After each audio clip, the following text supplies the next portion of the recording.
আসসালামু আলাইকুম বন্ধুরা, আশা করি আপনারা সকলেই ভালো আছেন। অনেকদিন আগে তুরস্কে একজন আল্লাহ নেককার ও বান্দা ছিলেন। তার একটি সুন্দরী কন্যা ছিল। সে কন্যাটি এত বেশি সুন্দর আর নেককার ছিল যে বলার বাহিরে। আর শহর থেকে কিছু দূরে ছিল একটু জঙ্গল। সেখানে বাস করত কিছু হিন্দু লোক। সেই হিন্দুদের মধ্যে ছিল একটি ছেলে। ছেলেটি সবসময় পূজা করার সময় খেয়াল করত যে তার আশেপাশে যারা আছে সবাই একটি মূর্তিকে পূজা করার সময় মাথা নত করছে, কিন্তু তারা যার সামনে মাথা নত করছে সে মূর্তিকে তো তারা নিজেরাই বানিয়েছে। তাহলে সেই মূর্তি কিভাবে তাদের প্রার্থনা শুনবে? এভাবে নানা ধরনের চিন্তাভাবনায় ছেলেটির দিন কাটতে লাগল। একদিন সে জঙ্গলে গাছ কাটতে গিয়েছিল। তখন একটি বিষাক্ত সাপের ছোবলে সে সেখানে জ্ঞান হারিয়ে পড়ে গেল। সচরাচর সেই জঙ্গলে কেউ আসে না, কিন্তু ভাগ্যক্রমে সেদিন শাহজাদি সেই জঙ্গলের মধ্যে এসেছিল। শাহজাদির সাথে তার কিছু পেয়াদা এবং তার কিছু বান্ধবীও ছিল। তারা ছেলেটিকে পড়ে থাকতে দেখে একদম অবাক হয়ে গেল। শাহজাদি হুকুম দিল যে, দেখো তো কে এই ছেলে, কি হয়েছে তার সাথে। সৈন্যরা দেখতে পেল ছেলেটি বেহুশ হয়ে পড়ে আছে। তার শ্বাস প্রশ্বাস চলছে, কিন্তু তার পায়ে একটি সাপের কামড়ের দাগ। সবাই মিলে ছেলেটিকে সে প্রাসাদে নিয়ে গেল। তারপর প্রায় ৬-৭ দিন ধরে সে ছেলেটির চিকিৎসা চলল। তারপর ছেলেটি যখন জ্ঞান ফিরল, গভীর রাতে সে বুঝতে পারল সে একটি বড় প্রাসাদে এসেছে। কিন্তু কিভাবে সে এখানে এলো, কেই বা তাকে এখানে নিয়ে এলো, সে কিছুই বুঝতে পারল না। তারপর সে ঘর থেকে বের হলো। বের হয়ে দেখল এই প্রাসাদের অনেকগুলো ঘর আছে, তার মধ্যে একটি ঘর থেকে অনেক আলো বের হচ্ছে। সে ঘরের সামনে দাঁড়ালো। গিয়ে দেখল সেখানে একটি মেয়ে সেজদা করছে, কিন্তু কোনো কিছুই নেই, কোনো মূর্তি নেই, কোনো দেবতা নেই। তাহলে মেয়েটি কাকে সেজদা করছে? ছেলেটি দাঁড়িয়ে দাঁড়িয়ে এসব ভাবতে লাগলো আর মেয়েটির সেজদা করা দেখতে লাগলো। ঠিক তখনই সে অনুভব করল তার কাঁধে কেউ কোমল একটি হাত রেখেছে। সে আলেম ছেলেটির কাঁধে হাত রেখে বলছে, যুবক, কি দেখছ এভাবে? ও আমার মেয়ে, ও আল্লাহর কাছে সেজদা করছে, আল্লাহর ইবাদত করছে। ছেলেটি কোনো প্রশ্ন করার আগেই আলেম তাকে সেখান থেকে বাহিরে নিয়ে এলো। আলেম তাকে একটি বড় ঘরে নিয়ে এলো। তারপর তাকে সবকিছু খুলে বলল যে, বাবা, তুমি যখন জঙ্গলে গাছ কাটতে গিয়েছিলে তখন তোমাকে খুব বিষাক্ত একটি সাপে কামড় দিয়েছিল, কিন্তু তোমার ভাগ্য ভালো, আমার মেয়ে তোমাকে সেখান থেকে বাঁচিয়েছে। তুমি কোথায় থাকো, কি তোমার পরিচয়? ছেলেটি উত্তর দিল, ওই পাশের জঙ্গলেই থাকি আমার দাদির সাথে, কিন্তু আমি তো হিন্দু। আমার দাদি আমাকে সবসময় বলেছে যে মুসলমানরা আমাদের শত্রু। তাহলে আপনি কেন আমাকে বাঁচালেন? তখন সেই আলেম উত্তর দিল যে, বাবা, আমরা আসলে কারো শত্রু নই। আমরা চাই সবাই আল্লাহর ইবাদত করুক। আমরা কেন তোমাদের ক্ষতি চাইব? আমাদের ধর্ম হচ্ছে শান্তির ধর্ম। আগামীকাল থেকে আমাদের প্রথম রোজা শুরু।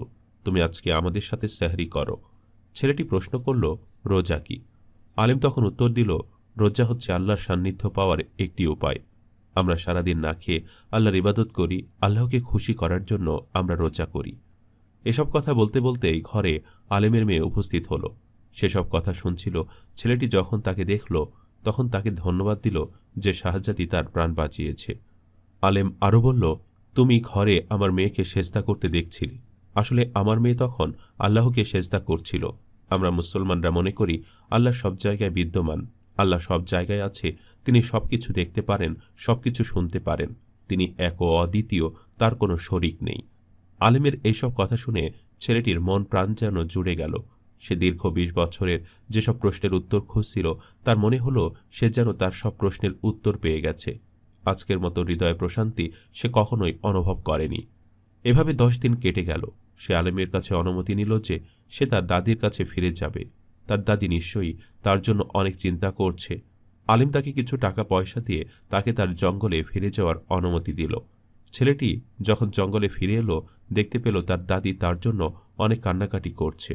সে বাড়িতে এসে তার দাদিকে সবকিছু খুলে বলল যে সে একদম মৃত্যুর দ্বার প্রান্তে পৌঁছে গিয়েছিল, মুসলমানরাই তাকে রক্ষা করেছে।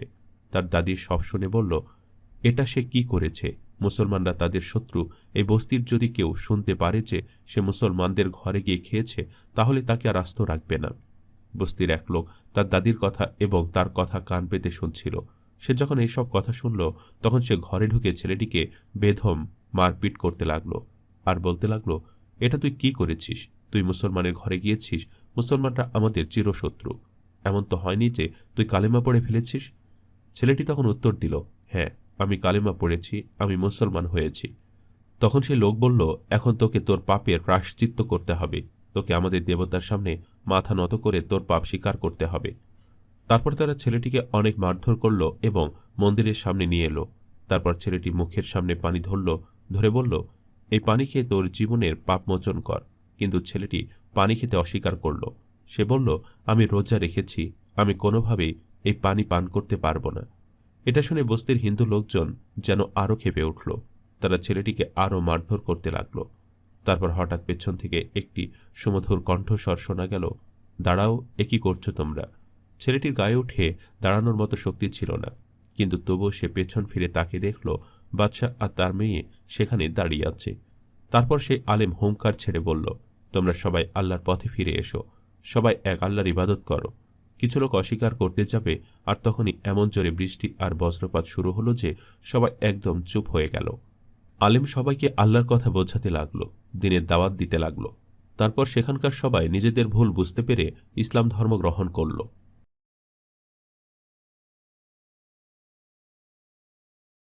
বন্ধুরা, আজকের এই ভিডিওতে আমি আপনাদেরকে বলবো একজন ইমাম সাহেব কি করে তার নামাজ, হজ এবং রোজা বিক্রি করে রুটি কিনেছিল, এবং কিভাবে একজন আল্লাহর অলি দুটো ইটকে স্বর্ণের টুকরোতে পরিণত করেছিল, সে সম্পর্কে একটি বিস্ময়কর ঘটনা। তাই সম্পূর্ণ ভিডিওটি শেষ পর্যন্ত দেখার অনুরোধ রইল। বহুকাল আগে এক গ্রামে একজন আল্লাহর অলি ছিল। তিনি এতটাই অলৌকিক ক্ষমতার অধিকারী ছিল যে তিনি চাইলেই যে কোনো কিছুই করতে পারতেন। একবার সেই অলির কাছে একজন ইমাম সাহেব এসে উপস্থিত হন। তখন ইমাম সাহেব সেই অলির উদ্দেশ্যে বলতে লাগল, তুমি তো সারাদিন আল্লাহর ইবাদতে মগ্ন থাকো, ধ্যানমগ্ন অবস্থায় থাকো। তোমাকে আমি একটি প্রশ্ন করতে চাই, তুমি কি আমার প্রশ্নের সঠিক উত্তর দিতে পারবে? যদি দিতে পারো তাহলে আমি বুঝব ইসলাম সম্পর্কে। আল্লাহর অলি সেই মাওলানা সাহেবের উদ্দেশ্যে বলতে লাগল, বেশ, আপনি আমাকে প্রশ্ন করুন, আমি উত্তর দেওয়ার চেষ্টা করব। তখন ইমাম সাহেবা অলির উদ্দেশ্যে বলতে লাগল, বলো তো, ইসলামের রুকন মোট কয়টি? আল্লাহর অলি তখন ইমাম সাহেবের উদ্দেশ্যে বলতে লাগল, হুজুর, ইসলামের রুকন মোট 6টি, কালিমা, নামাজ, রোজা, হজ এবং রুটি। ইমাম সাহেব এই কথা শুনে খুবই রেগে গেল এবং অলির উদ্দেশ্যে বলতে লাগল, তোমার তো ইসলাম সম্পর্কে কোনো জ্ঞানই নেই। ইসলামের রুকন মোট 5টি, আর সেই 5টি হলো কালিমা, নামাজ, রোজা, হজ এবং জাকাত। রুটি কোথা থেকে এলো? তুমি একজন ভণ্ড অলি, তোমার মতো জালেমের কাছে বসে থাকার কোনো অর্থই হয় না। আমি এখান থেকে চললাম। এই বলে ইমাম সাহেব অলির কাছ থেকে চলে গেল এবং তিনি মনে মনে নিয়ত করল যে তিনি হজে যাবেন। তাই হজে যাওয়ার জন্য তিনি একটি কাফেলায় রওনা হলেন এবং অবশেষে তিনি মক্কায় গিয়ে পৌঁছালেন এবং একে একে 7 বছরে তিনি 60টি হজ পালন করলেন। এরপর একটা সময় যখন সেই ইমাম নিজের গ্রামে ফিরে আসতে চাইল, তখন তিনি একটি জাহাজে করে রওনা হল। কিন্তু হঠাৎ করে প্রাকৃতিক দুর্যোগের কারণে তার জাহাজটি ডুবে গেল এবং তিনি সাঁতার কাটতে কাটতে উপকূলে এসে পৌঁছান এবং একটি জঙ্গলে এসে তিনি আশ্রয় গ্রহণ করেন। প্রায় 10 দিন ধরে তিনি কিছু না খেয়ে একটি গুহার মধ্যে আশ্রয় নেন। তাকে দেখতে খুবই জরাজীর্ণ লাগছিল এবং তার খাবার এবং পোশাকের প্রয়োজন ছিল, কিন্তু আশেপাশে সে জঙ্গলে কোনো মানুষ ছিল না। তখন সে ইমাম সাহেব বসে বসে আল্লাহর উদ্দেশ্যে বলতে লাগল, হে আল্লাহ, তুমি আমাকে এ কোন মুসিবতে ফেলেছ, তুমি এখান থেকে আমাকে উদ্ধার করো। এই কথা বলার সাথে সাথে হঠাৎ করে বাহিরে থেকে আওয়াজ আসছিল। একজন যুবক বলে উঠছে, রুটি বিক্রেতা আমি একজন রুটি বিক্রেতা, কেউ কি আমার কাছ থেকে রুটি ক্রয় করবেন? তখন ইমাম সাহেব রুটি বিক্রেতাকে ডাক দিল এবং তার উদ্দেশ্যে বলতে লাগল, আমি অনেকদিন ধরে ক্ষুধার্ত, দয়া করে আমাকে কিছু রুটি তুমি দিবে? বিক্রেতা বলতে লাগল, আমি কাউকে বাকিতে রুটি দেই না, আপনি যদি খেতে চান তাহলে আমার কাছ থেকে কিনে খেতে হবে।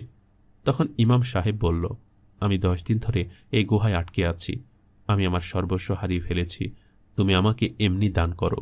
রুটি বিক্রেতা বলল, বেশ, আপনি যদি রুটি নিতে চান তাহলে আমি আপনার কাছ থেকে কিছু চাইব।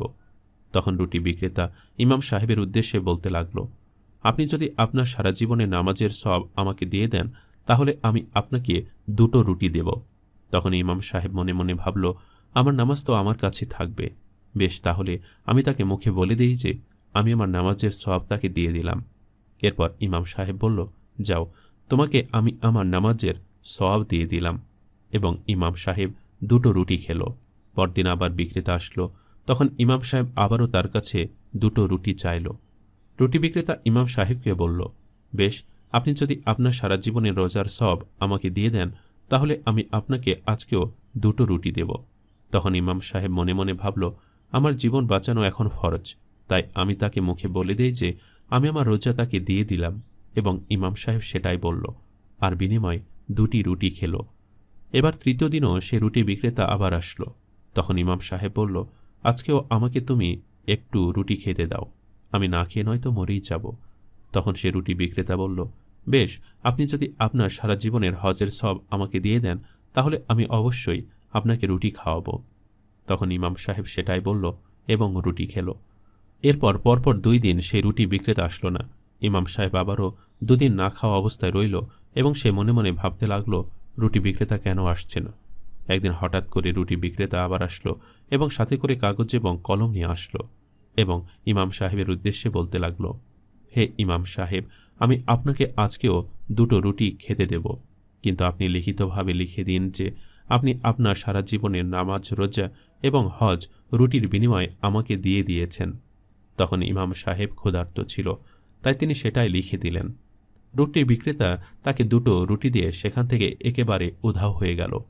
আর ইমাম সাহেবও সে রুটি খেয়ে পেট ভরে নিল এবং চিন্তা করল, এবার তাকে গুহা থেকে বের হতে হবে এবং তার গ্রামের উদ্দেশ্যে রওনা দিতে হবে। অতঃপর সে সেখান থেকে বের হয়ে একটি নদী দেখল। সে নদীতে সাঁতরাতে লাগল। হঠাৎ করে সে অজ্ঞান হয়ে গেল।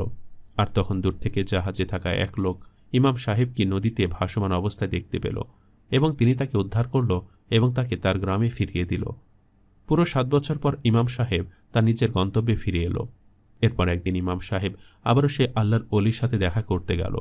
তখন আল্লাহর অলি ইমাম সাহেবের উদ্দেশ্যে বলতে লাগল, আরে, আপনি এতদিন কোথায় ছিলেন? আপনাকে কেন খুঁজে পাইনি? ইমাম সাহেব বলতে লাগল, আমি তো 7 বছর হলো মক্কায় ছিলাম, সেখানে 7টি হজ করেছি। আল্লাহর অলি তখন ইমাম সাহেবের উদ্দেশ্যে বলতে লাগল, মনে আছে? মনে করে দেখুন, বহু বছর আগে আমি আপনাকে বলেছিলাম ইসলামের রুকন হলো 6টি, আর শেষ রুকনটি ছিল রুটি। তখন ইমাম সাহেব হাসতে হাসতে বলতে লাগল, হ্যাঁ, মনে পড়েছে, আপনি তো এটাই বলেছিলেন, কিন্তু আপনার কথা ভুল। আপনি কি আমাকে এমন কোনো কিতাব দেখাতে পারবেন যেখানে লেখা রয়েছে ইসলামের 6টি রুকনের মধ্যে একটি হলো রুটি? তখন আল্লাহর অলি একটি কিতাব সেই ইমাম সাহেবের হাতে ধরিয়ে দিল। ইমাম সাহেব তখন পাতা উল্টাতে নজর পড়ল, তিনি একটি চিঠির মধ্যে লিখে দিয়েছে তিনি তার সারা জীবনের নামাজ, রোজা এবং হজ রুটির বিনিময়ে এক যুবককে দান করল। এই দৃশ্য দেখে ইমাম সাহেব একেবারে অবাক হয়ে গেল এবং সে তার ভুল বুঝতে পারল এবং চোখের পানি ছেড়ে সে আল্লাহর অলির কাছে ক্ষমা চাইতে লাগল এবং বলতে লাগল, আসলে আপনি সত্যিকার অর্থে আল্লাহর অলি। আপনি কি করে আমার সাথে কি ঘটেছে বুঝে গেলেন? আমি আপনার মনে কষ্ট দিয়েছি, দয়া করে আপনি আমাকে ক্ষমা করে দিন। এরপর সে আল্লাহর অলি ইমাম সাহেবকে ক্ষমা করে দিল। একদিন সে আল্লাহর অলির কাছে গ্রামের একজন দরিদ্র বাবা আসে এবং আল্লাহর অলির উদ্দেশ্যে বলতে থাকে, হে আল্লাহর অলি, আপনি একজন সত্যিকার অর্থে অলি।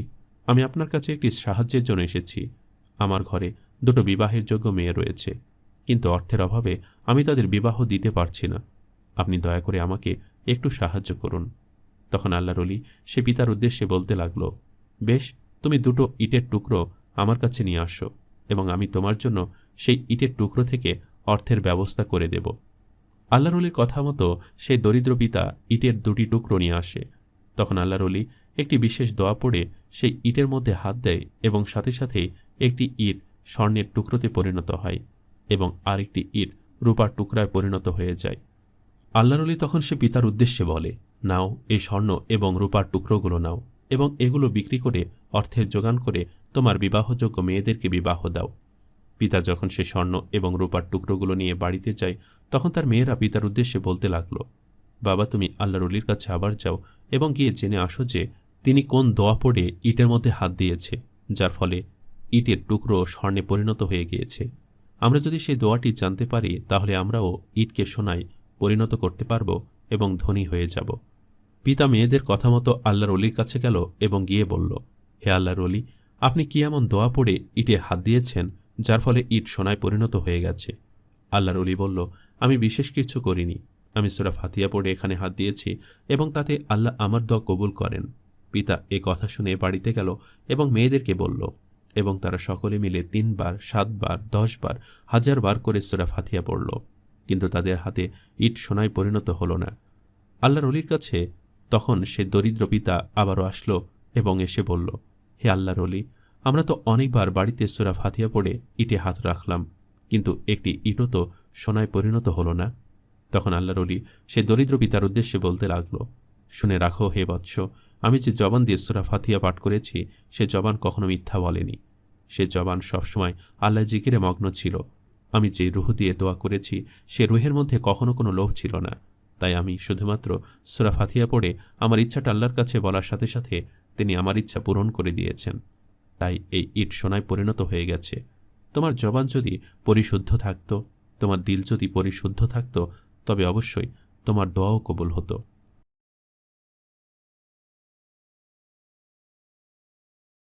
বন্ধুরা, আজকের এই ভিডিওতে আমি আপনাদেরকে বলবো একজন আল্লাহওয়ালা বুজুর্গ ব্যক্তির কথা, যে বুজুর্গ ব্যক্তিটি অলৌকিক ক্ষমতা দ্বারা একটি সাপকে মারতে পেরেছিল এবং যার ফলে গ্রামের অনেক মানুষ মুশরিক থেকে মুসলমান হয়েছিল। ঘটনাটি জানতে হলে সম্পূর্ণ ভিডিওটি শেষ পর্যন্ত দেখার অনুরোধ রইল। বহুকাল আগে এক গ্রামে একজন আল্লাহওয়ালা বুজুর্গ ব্যক্তি বসবাস করত। সে বুজুর্গ ব্যক্তি সর্বদাই 5 ওয়াক্ত সালাত আদায় করত, রমজানের রোজা রাখত এবং ইসলামের সকল বিধিবিধান মেনে চলত। বুজুর্গ ব্যক্তির মূল উদ্দেশ্য ছিল বিভিন্ন গ্রামে গ্রামে গিয়ে সফর করা এবং সেখানে থাকা মুশরিকদেরকে ইসলাম সম্পর্কে ধারণা দিয়ে তাদেরকে ইসলামের ছায়াতলে নিয়ে আসা। এবং সে উদ্দেশ্য মতোই সে বুজুর্গ ব্যক্তিটি তার থেকে দূরে একটি গ্রামে তার সঙ্গীদেরকে নিয়ে সফর করেছিল। তবে সেই গ্রামে অনেক হিন্দু পণ্ডিত ছিল এবং অনেক মূর্তি পূজারীও ছিল। সে গ্রামের অধিকাংশ মানুষই প্রায় হিন্দু ধর্মাবলম্বী ছিল। সেখানে ইসলামের কোনো নামগন্ধই ছিল না। অল্প কিছু সংখ্যক মানুষ এখানে মুসলমান ছিল, তবে তারাও সেই মুশরিকদের কারণে খুব খারাপ দিন জীবন যাপন করছিল। আল্লাহওয়ালা বুজুর্গ ব্যক্তিটি তার সঙ্গীদেরকে নিয়ে সেই গ্রামের উদ্দেশ্যে রওনা দিয়েছিল এবং অবশেষে সেখানে গিয়ে উপস্থিত হল। তারা পুরো গ্রামটি পরিদর্শন করে জানতে পারে যে এই গ্রামে মূর্তি পূজকদের সংখ্যায় বেশি। তারা নানা ধরনের মূর্তির পূজা করে, তাদেরকে খাদ্য দেয় এবং তাদেরকে নিজেদের সৃষ্টিকর্তার রূপে গ্রহণ করে নিয়েছে। তবে সেই গ্রামের মানুষের একটি দুর্বলতা ছিল। গ্রামটিতে প্রবেশ করতেই একটি বড় দিঘি ছিল। সে দিঘির পাশে একটি ঘাসের স্তূপ ছিল, যেখানে বসবাস করত একটি বিষধর কালো সাপ। সে বিষধর কালো সাপের ভয়ে গ্রামবাসীরা অনেকে এসে স্থান দিয়ে যাতায়াত করতে পারত না এবং সে বিষধর সাপটি এতটাই ভয়ানক ছিল যে সে রাস্তাঘাটের মধ্যে উপস্থিত থাকত এবং পথে ঘাটে কেউ থাকলে তাকে সবল মারত। বিষধর সাপের যন্ত্রণায় গ্রামবাসীরা একেবারে অতিষ্ঠ হয়ে পড়েছিল। সেখানকার অধিকাংশ মুশরিক মানুষ তাদের দেবদেবীদেরকে পূজা দিয়েছিল শুধুমাত্র এই বিষধর সাপটিকে নিধন করার জন্য, কিন্তু কোনোভাবে কোনো কাজ হচ্ছিল না। সাপটির কারণে গ্রামবাসীর একেবারে অতিষ্ঠ প্রায়। আল্লাহওয়ালা বুজুর্গ ব্যক্তিটি এই কথাটি জানতে পেরে সেই ঘাসের স্তূপের কাছে গেল এবং তিনি পবিত্র কোরআন থেকে কিছু আয়াত তেলাওয়াত করে সেখানে ফুঁক দিল এবং সাথে সাথে সে বিষধর সাপটি দূর থেকে বেরিয়ে এলো এবং সেখানে মৃত্যু বরণ করল। আর এটা দেখে গ্রামবাসীর মধ্যে অনেকেই দেখেছিল। তখন একে অপরকে বলাবলি করতে করতে সকলে সেখানে এসে উপস্থিত হল। গ্রামবাসীদের মধ্যে সকলেই এই দৃশ্য দেখে অবাক হয়ে গেল এবং খুশিও হল, কারণ তারা এতদিন যেটা করতে পারেনি সামান্য একজন বুজুর্গ ব্যক্তি সেটা করে দেখিয়েছে। তখন আল্লাহওয়ালা বুজুর্গ ব্যক্তিটি গ্রামবাসীদের উদ্দেশ্যে বলতে লাগল, হে গ্রামবাসী, আমি তোমাদের সবথেকে বড় সমস্যাটি আজকে সমাধান করে দিয়েছি। আমি একজন মুসলমান। আমি 5 ওয়াক্ত সালাত আদায় করি, রমজানে রোজা রাখি এবং এক ঈশ্বরে বিশ্বাস করি, এক আল্লাহকে বিশ্বাস করি। সৃষ্টিকর্তা একজন, সে কখনো মাটির তৈরি পুতুল হতে পারে না। তোমরা যদি আল্লাহকে ভয় করো তাহলে ইসলামের পথে ফিরে এসো। তখন গ্রামবাসীরা আল্লাহওয়ালা বুজুর্গ ব্যক্তির উদ্দেশ্যে বলতে লাগল, যেহেতু আপনি আমাদের এত বড় সমস্যা অলৌকিকভাবে সমাধান করে দিয়েছেন আর আমরা আমাদের দেবদেবীদেরকে পূজা করা আমাদের সমস্যার সমাধান হয়নি, তাহলে আজ থেকে আমরা যত মুশরিক আছি আমরা প্রত্যেকেই আমাদের দেবদেবীদের পূজা ছেড়ে, আমাদের মাহজাবকে ছেড়ে আপনার মাঝহাবে আমরা অংশগ্রহণ করব। আমরা প্রত্যেকে কালিমা পড়ে মুসলমান হতে চাই। তখন আল্লাহওয়ালা বুজুর্গ ব্যক্তিটি সকলের উদ্দেশ্যে বলতে লাগল, বেশ, তাহলে তোমরা সকলেই আমার সাথে উচ্চারণ করো, লা ইলাহা ইল্লাল্লাহ মুহাম্মাদুর রাসূলুল্লাহ। নিশ্চয়ই আল্লাহ ছাড়া কোনো ইলাহ নেই, আর হযরত মুহাম্মদ সাল্লাল্লাহু আলাইহি সাল্লাম আল্লাহর প্রেরিত বান্দা ও রাসূল। এবং সকলে কালিমা পাঠ করে মুসলমান হল। অর্থাৎ তারা এখন শিরক থেকে বেঁচে গেল এবং তাদের স্থান হবে চিরস্থায়ী স্থান জান্নাত। মানুষের জীবনে তাওহীদ অতীব গুরুত্বপূর্ণ বিষয়। তাওহীদ বিশ্বাসের কারণে মানুষ পরকালে মুক্তি লাভ করবে। তাওহীদ সম্পর্কে জানা ও নির্ভেজাল তাওহীদে বিশ্বাসী হওয়া প্রত্যেকের জন্য অত্যাবশ্যক। তাওহীদের বিপরীত হল শিরক, যার কারণে মানুষের জীবনের সকল পুণ্য বিনষ্ট হয়, পূর্বের সব আমল বাতিল হয়ে যায় এবং পরকালে জাহান্নাম অবধারিত হয়। তাই শিরক থেকে সতর্ক সাবধান হওয়া সকল মানুষের জন্য অতি জরুরি। তাওহীদের আবিধানিক অর্থ একক গণ্য করা বা একত্ববাদ। এর পারিভাষিক অর্থ হল আসমান ও জমিন সহ এর ভেতর ও বাহিরের জানা অজানা সকল সৃষ্টির একমাত্র সৃষ্টিকর্তা ও পালনকর্তা হিসাবে আল্লাহকে বিশ্বাস করা। তাওহীদ ৩ প্রকার। ১. তাওহীদে রুবুবিয়াত। ২. তাওহীদে আসমা ওয়া সিফাত। ৩. তাওহীদে ইবাদত বা উলুহিয়াত। বাংলায় যাকে বলা হয় সৃষ্টি ও প্রতিপালনে একত্ব, নাম ও গুণাবলীর একত্ব এবং ইবাদত ও উপাসনায় একত্ব। তাওহীদে রুবুবিয়াতের অর্থ হল আল্লাহকে সৃষ্টিকর্তা, পালনকর্তা, রুজিদাতা, রোগ ও আরোগ্যদাতা, জীবন ও মরণদাতা প্রভৃতি হিসাবে বিশ্বাস করা। কিছু সংখ্যক নাস্তিক ও প্রকৃতিবাদী ছাড়া দুনিয়ার প্রায় সকল মানুষ সকল যুগে, এমনকি শেষ নবী মুহাম্মদ সাল্লাল্লাহু আলাইহি ওয়াসাল্লামের আগমনকালে মক্কার মুশরিক আরবরাও আল্লাহকে রব হিসাবে, সৃষ্টিকর্তা ও পালনকর্তা হিসাবে বিশ্বাস করত। কুরাইশ নেতারা তাদের ছেলেদের নাম আবদুল্লাহ, আব্দুল মুত্তালিব ইত্যাদি রাখত। তাওহীদে আসমা ও সিফাতের অর্থ হল পবিত্র কোরআন ও সহিহ হাদিসে আল্লাহর নাম ও গুণাবলী যেভাবে বর্ণিত হয়েছে সেভাবেই আল্লাহর সত্তার সাথে সম্পৃক্ত ও সনাতন বলে বিশ্বাস করা, যা বান্দার নাম ও গুণাবলীর সাথে তুলনীয় নয়। সুগন্ধিকে যেমন ফুল হতে পৃথক করা যায় না, কিরণকে যেমন সূর্য হতে বিচ্ছিন্ন করা যায় না, আল্লাহর গুণাবলীকে তেমনি তার সত্তা হতে পৃথক ভাবা যায় না। তিনি দয়াবিহীন দয়ালু, কথাবিহীন কথক, কর্ণহীন শ্রোতা বা হস্তবিহীন দাতা নন। তিনি নিরাকার বা নির্গুণ সত্তা নন, বরং তার আকার রয়েছে, কিন্তু তা কেমন তা কেউ জানে না।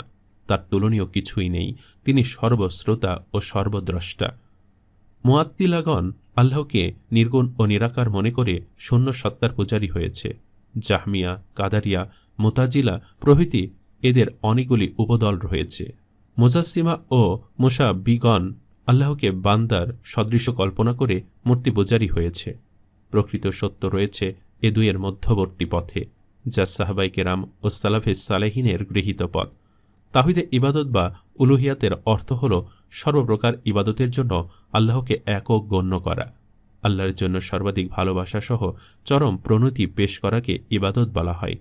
সামগ্রিক অর্থে ইবাদত ওই সকল প্রকাশ্য ও গোপন কথা ও কাজের নাম যা আল্লাহ ভালোবাসেন ও খুশি হন। ইলাহ সেই সত্তাকে বলা হয় যার নিকটে আশ্রয় ভিক্ষা করতে হয় ও যাকে ইবাদত করতে হয় মহব্বতের সাথে, একনিষ্ঠভাবে, ভীতিপূর্ণ সম্মান ও সর্বোত্তম শ্রদ্ধার সাথে। মানুষের জীবনে ইবাদত ও মুআমালাত বা আধ্যাত্মিক ও বৈষয়িক দুটি দিক রয়েছে। এর মধ্যে আধ্যাত্মিক বা রুহানি জগৎটাই বেশি গুরুত্বপূর্ণ। আধ্যাত্মিক জগতের বিশ্বাস অনুযায়ী মানুষ তার বৈষয়িক জীবন পরিচালনা করে। এ কারণে আধ্যাত্মিক জগৎকে সুনিয়ন্ত্রিত করার জন্য ইসলাম যে বিধানসমূহ প্রদান করেছে তা হল তাওকিফি, অর্থাৎ যার কোনো নড়চড় নেই। বান্দার পক্ষ হতে সেখানে কোনোরূপ রায়, কিয়াস বা ইজতিহাদের অবকাশ নেই। সালাত, সিয়াম, হজ, যাকাত, জবহ, মানত ইত্যাদি ইবাদত সমূহের নিয়ম পদ্ধতি উক্ত বিধানের অন্তর্ভুক্ত। এসব ক্ষেত্রে কেবলমাত্র পবিত্র কোরআন ও সহিহ হাদিসে প্রাপ্ত বিধান মেনে চলায় নিরপেক্ষ মুমিনের কর্তব্য। অতঃপর মুআমালাত বা বৈষয়িক জীবনে মুমিন আল্লাহ প্রেরিত হুদুদ বা সীমারেখার মধ্যে থেকে স্বাধীনভাবে কাজ করবেন। আদেশ, নিষেধ ও হালাল হারামের সীমারেখার মধ্যে থেকে যোগ্য আলেমগণ শরঈ মূলনীতির আলোকে ইজতিহাদ করবেন ও যুগ সমস্যার সমাধান দিবেন। রাজ্য শাসন, প্রজাপালন, চাকুরি বাকুরি, ব্যবসা বাণিজ্য ইত্যাদি মানুষের জীবনের বিস্তীর্ণ কর্মজগৎ তার মুআমালাত বা বৈষয়িক জীবনের অন্তর্ভুক্ত। একজন প্রকৃত মুমিন তার আধ্যাত্মিক জীবনে যেমন আল্লাহর বিধান মেনে চলেন, তেমনি বৈষয়িক জীবনেও ইসলামী শরীয়তের আনুগত্য করে থাকেন। আধ্যাত্মিক জীবনে আল্লাহর আনুগত্য ও বৈষয়িক জীবনে গায়রুল্লাহর আনুগত্য স্পষ্ট শিরক। জান্নাত পিয়াসী মুমিনকে তাই ইবাদতের ক্ষেত্রে যেমন হাদিসপন্থী হতে হবে, বৈষয়িক জীবনেও তেমনি শরঈ বিধানের আনুগত্য করে চলতে হবে, নইলে তার তাওহীদের দাবি মিথ্যা প্রমাণিত হবে। তাওহীদে রুবুবিয়াতকে মেনে নিলেও কাফের আরব নেতারা তাওহীদে ইবাদতকে মেনে নিতে পারেনি বলেই নবীকে অস্বীকার করেছিল। তাওহীদের গুরুত্ব অপরিসীম। তাওহীদের কারণে মানুষ আল্লাহর সন্তুষ্টি অর্জন করতে পারে এবং পরকালে জান্নাত লাভে সক্ষম হবে। আল্লাহ মানুষকে কেবল তার ইবাদতের জন্য তথা তাওহীদ প্রতিষ্ঠার জন্য সৃষ্টি করেছেন। আল্লাহ বলেন, আমি মানুষ ও জিনকে কেবল আমার ইবাদতের জন্য সৃষ্টি করেছি। সূরা জারিয়াত আয়াত নম্বর 56। আর ইবাদতের মূল তাওহীদের স্বীকৃতি। অন্যত্র আল্লাহ বলেন, হে মানব মণ্ডলী, তোমরা তোমাদের প্রতিপালক আল্লাহর ইবাদতে সর্বদা রত থাকো, যিনি তোমাদেরকে এবং তোমাদের পূর্ববর্তী লোকদেরকে সৃষ্টি করেছেন। তাহলে তোমরা সংযমী ও মুত্তাকি হতে পারবে। সূরা বাকারা আয়াত নম্বর 21। তিনি আরও বলেন, তার সাথে অন্য কাউকে কদাচ অংশীদার করো না। অথচ তোমরা জানো, মানবজাতির সর্বপ্রথম কর্তব্য হচ্ছে তার সৃষ্টিকর্তা আল্লাহকে এক বলে জানা। কেননা আল্লাহকে এক বলে না জানা পর্যন্ত তাকে এক বলে মানাও যায় না। নবী রাসূল প্রেরণের উদ্দেশ্য ছিল তাওহীদের প্রতিষ্ঠা। তাওহীদ বা আল্লাহর একত্বকে প্রচার ও প্রতিষ্ঠার জন্যই আল্লাহ মানবজাতির নিকট যুগে যুগে নবী ও রাসূল প্রেরণ করেছেন। তাওহীদই হচ্ছে সমস্ত রাসূলদের দাওয়াতের মূল কথা, যার দিকে তারা তাদের উম্মতদের ডেকেছেন। তাওহীদে বিশ্বাসী নিরাপত্তা ও হেদায়েত লাভের মাধ্যম। আল্লাহ বলেন, যারা ঈমান আনে এবং স্বীয় বিশ্বাসকে শিরকের সাথে মিশ্রিত করে না, তাদের জন্যই শান্তি এবং তারাই সুফলগামী। সূরা আনাম আয়াত নম্বর 82। তিনি আরও বলেন, এবং এ কারণেও যে যাদেরকে জ্ঞান দান করা হয়েছে তারা যেন জানে যে এটা তোমার পালনকর্তার পক্ষ থেকে সত্য, অতঃপর তারা যেন এতে বিশ্বাস স্থাপন করে এবং তাদের অন্তর যেন এর প্রতি অনুগত হয়।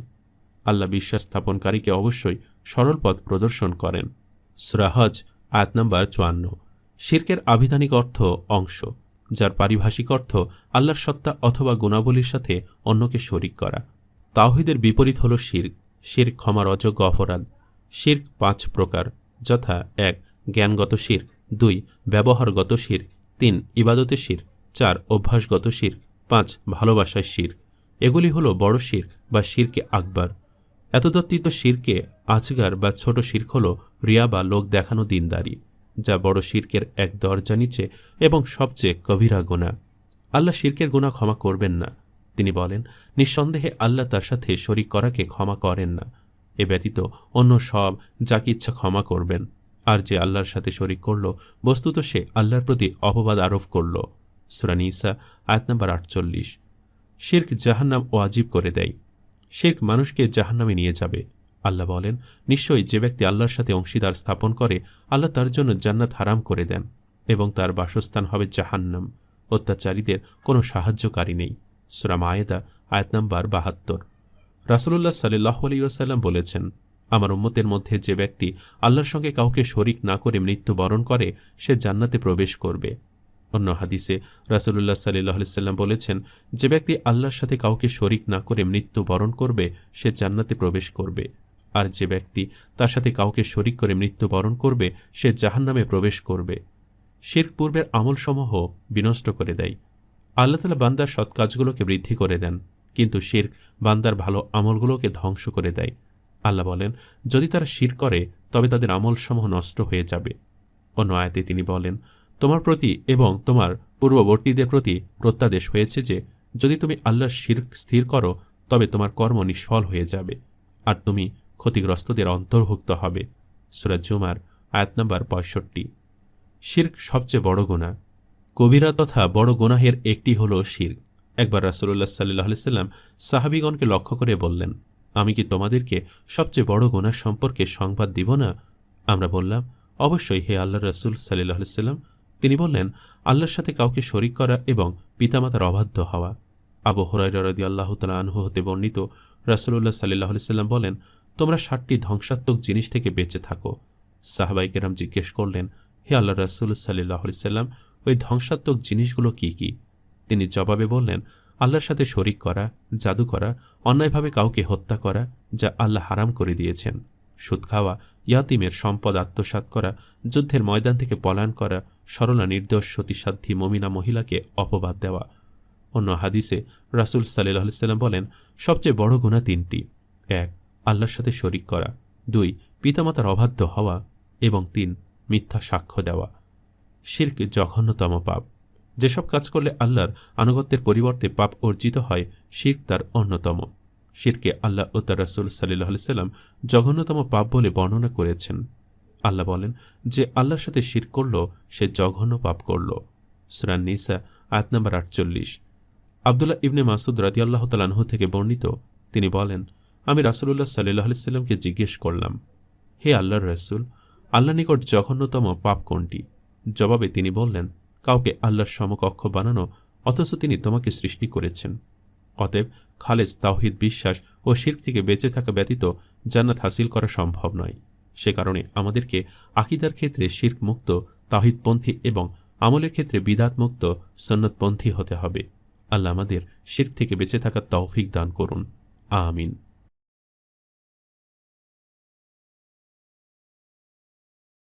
বন্ধুরা, আজ আমি আপনাদেরকে একজন হিন্দু জাদুকর আর একজন আল্লাহর অলির গল্প শোনাব। কি করেছিল সে জাদুকর আল্লাহর অলির সাথে, তা জানার জন্য অবশ্যই ভিডিওটি শেষ পর্যন্ত দেখবেন। একদা ইয়েমেনে এক রাজা শাসন করত। সে আল্লাহর অলিদেরকে খুবই ভালোবাসত। এভাবে তার এক দরবেশের সাথে বন্ধুত্ব হয়ে যায়। ওই দরবেশ সবসময় রাজার সাথে সাথেই থাকত। রাজা খুবই ভালো একজন মানুষ ছিলেন, কিন্তু তা সত্ত্বেও তার একটি বাজে স্বভাব ছিল, আর তা হচ্ছে ওই রাজা সুন্দরী সুন্দরী মেয়েদেরকে নিয়ে এসে তাদের সাথে বিবাহ বন্ধনে আবদ্ধ না হয়ে অবৈধ সম্পর্ক করতে চাইতেন। ওই দরবেশ রাজাকে অনেক বোঝাতেন। উনি বলতেন, হুজুর, এরকমটা করা উচিত নয়। আমাদের ইসলামে বিবাহ বহির্ভূত কোনো বেগানা নারীর সাথে সম্পর্ক স্থাপন করা সম্পূর্ণ হারাম। তখন রাজা বলতো, তুমি একজন সামান্য দরবেশ, আমি তোমার সাথে বন্ধুত্ব রেখেছি, এটাই তো অনেক। তাই বলে তোমার সব কথা আমি অক্ষরে অক্ষরে পালন করতে পারব না। কিন্তু ওই রাজা কোনোভাবেই দরবেশের কথা শুনতেন না। তিনি তার ইচ্ছামতো বেগানা নারীদের সাথে সম্পর্কে লিপ্ত থাকতেন। এদিকে ওই দরবেশ রাজাকে বন্ধু হিসাবে খুবই ভালোবাসতেন ও শ্রদ্ধা করতেন। তিনি মনে মনে ভাবতেন, আমি রাজার সাথে বন্ধুত্ব ত্যাগ করব না। আমি এভাবেই তার পাশে থাকব, তাকে উপদেশ দিয়ে যাব। যদি আল্লাহ তাআলা তাকে হেদায়েত দান করে, একদিন হয়তো সে অবশ্যই নিজের ভুল বুঝতে পারবে, সঠিক পথে ফিরে আসবে, আমার কথা শুনবে। একদিন প্রবল ঝড়ে দরবেশের ঘর ভেঙে গেল। তখন রাজা তার সৈন্যদের দিয়ে দরবেশকে ডেকে পাঠালেন। রাজার সৈন্যরা ওই নেককার দরবেশকে এসে বলল, রাজা আপনাকে ডেকে পাঠিয়েছেন। ওই সময় দরবেশের বউ বাড়ি থেকে বের হয়ে এসে বলল, তোমার কোনো প্রয়োজন নেই রাজার কাছে যাওয়ার। কেমন বন্ধু তোমার? কই, তোমার তো কোনো উপকার করে না। উনি তো চাইলে তোমাকে একটি প্রাসাদ বানিয়ে দিতে পারে। এখন চলো, ভাঙ্গা ঘর আগে মেরামত করবে। তখন দরবেশ বলল, শোনো, আমি কোনো স্বার্থের জন্য রাজার সাথে বন্ধুত্ব করিনি। উনি আমাকে অনেক কিছুই দিতে চান, কিন্তু আমি নিই না। অন্যরা দরবেশ আত্মার বউয়ের কথোপকথন শুনে সব রাজাকে গিয়ে জানালো। এরপরে রাজা তার বন্ধুকে বলল, ওহে বন্ধু, তুমি যদি আমাকে অনুমতি দাও, আমি তোমাকে আমার মতোই বড় একটি প্রাসাদ বানিয়ে দিব। তখন দরবেশ বলল, মাফ করবেন জাহাবনা, আমি আপনার সাথে কোনো প্রাসাদের লোভে বন্ধুত্ব করিনি। আমার স্ত্রী তখন রাগের মাথায় কথাগুলো বলে ফেলেছে। আমি আমার ভাঙ্গা ঘর মেরামত করে ফেলেছি, আমার প্রাসাদের কোনো প্রয়োজন নেই। একদিন রাজা তার বন্ধু ওই নেককার দরবেশকে নিয়ে শিকার করতে বের হলেন। রাজা ছিলেন ঘোড়ার পিঠে, আর ওই দরবেশ হেঁটে হেঁটে যাচ্ছিলেন। পথে রাজার খুবই পানির তেষ্টা পেল। নেককার দরবেশ রাজাকে একটি গাছের নিচে বসিয়ে পানির খোঁজ করতে গেল।